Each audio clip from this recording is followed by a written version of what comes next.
खुलुमबाय बेलासिनि रादाबाव नोंथांमोनखौ आंनि चेनेलाव गोसो गोथारै बरायहरनाय जाबाय। आसा खालामो नोंथांमोनहा गासैबो मोजाङै दं। बे समाव आं नोंथांमोननि सिगाङाव बेलासिनि मोननैसो खौरां लाना फैलायबाय। अन्नानै भिडिअखौ स्किप खालामाजासे जोबजासिम नायलांदो आरो भिडिअखौ मोजां मोनदोंब्ला अन्नानै लाइक आरो शेयार खालामनो दाबाव। गिबि रादाबाव दं भारतनि थाखाय रंजाथाव बाथ्रा। मास्टार कारनि बारग' सिअ इन्डियान आमेरिकान अजय बांगाखौ वर्ल्ड बेंकनि आफादगिरि हिसाबै सायख'नाय जाबाय होनना मिथिनो मोननाय जादों। आमेरिकानि हादरगिरि ज' बाइडेन बिथाङा मैया बृहस्पतिबारखालि बिथां अजय बांगाखौ वर्ल्ड बेंकनि आफादगिरि हिसाबै थिसनदों होनना मिथिनो मोननाय जादों। मिथिनो मोननाय बादिब्ला बिथां अजय बांगाया सिगां समावबो बर्डस अफ आमेरिकान रेड क्रसआव खामानि मावदोंमोन होनना मिथिनो मोननाय जादों। नैथि रादाबाव दं दिनै सासे बर' सुबुङा गावथारजादों। मिथिनो मोननाय बादिब्ला बे जाथाया जादों उदालगुरिनि रौतानि नोलोबारि दैफां बाजाराव होनना मिथिनो मोननाय जादों। बे सुबुङा सासे सिखावमोन होनना मिथिनो मोनदों आरो बिनिखायनो पुलिस हानजाजों एनकाउन्टार खालामजादों होनना मिथिनो मोनदों। थैनाय सुबुंनि मुंखौ खिनाराम बर' होनना मिथिनो मोननाय जादों। बे जाथायाव सानै पुलिसाबो जखम जानो गोनां जादोंमोन होनना मिथिनो मोननाय जादों।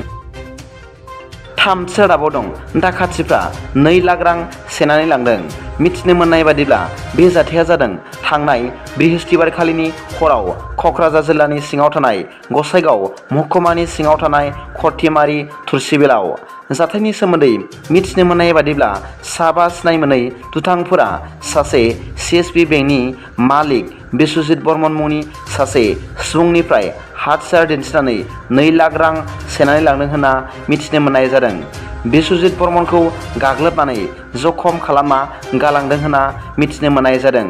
बे जाथायनि सायाव नायबिजिरनो थाखाय सोनाब क'क्राझार जिल्ला आख्रासुवा पुलिस बिफानखौ खावलायदों होनना मिथिनो मोननाय जादों। ब्रैथि रादाबाव दं EM राकेश ब्रह्मनि माखासे बाख्नायथाव हाबा। बिटिआर सरकारनिफ्राय चिरां जिल्ला काजलगावआव 20टा सेल्फ हेल्प ग्रुपनो अमाजों लोगोसे ना फिसिनो थाखाय राननानै होदों। मिथिनो मोननाय बादिब्ला बिटिआरआव थानाय गोबां सुबुंफ्रा रांखान्थियाव लोरबां जानानै थानायखौ नायबिजिरनानै फिसारि डिपार्टमेन्टनि बानजायनायाव दिनै चिरां जिल्ला काजलगावआव 20टा सेल्फ हेल्प ग्रुपनो अमाजों लोगोसे ना फिसिनो थाखाय राननानै होदों। बे हाबाफारियाव बिटिआरनि राकेश ब्रह्मजों लोगोसे मिरु इउपिपिएलनि बिना गयारिया बाहागो लायो होनना मिथिनो मोननाय जादों।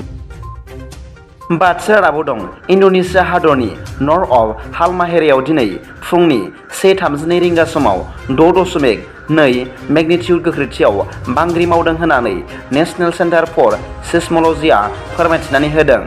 NCS नि फोरमायनाय बादिब्ला बे बांग्रिनि गोख्रैथिया 99 किल'मिटारमोन। बे बांग्रि मावनाय जाथायाव सासेबो सुबुंनि जिउ खहा जायाखै होननानै खौरां मोननाय जादों। दिनैनि बेलासिनि मोननैसो खौरांफोरा दा बेखिनिल'मोन।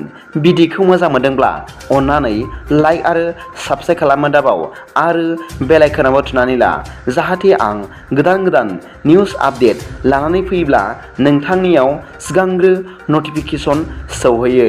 गाबोननि फुंबिलिनि रादाबाव नोंथांमोनखौ आंनि चेनेलाव गोसो गोथारै बरायहरनाय जाबाय। गोजोन्थों। एसेनोसै। जै बर' हारिनि जै।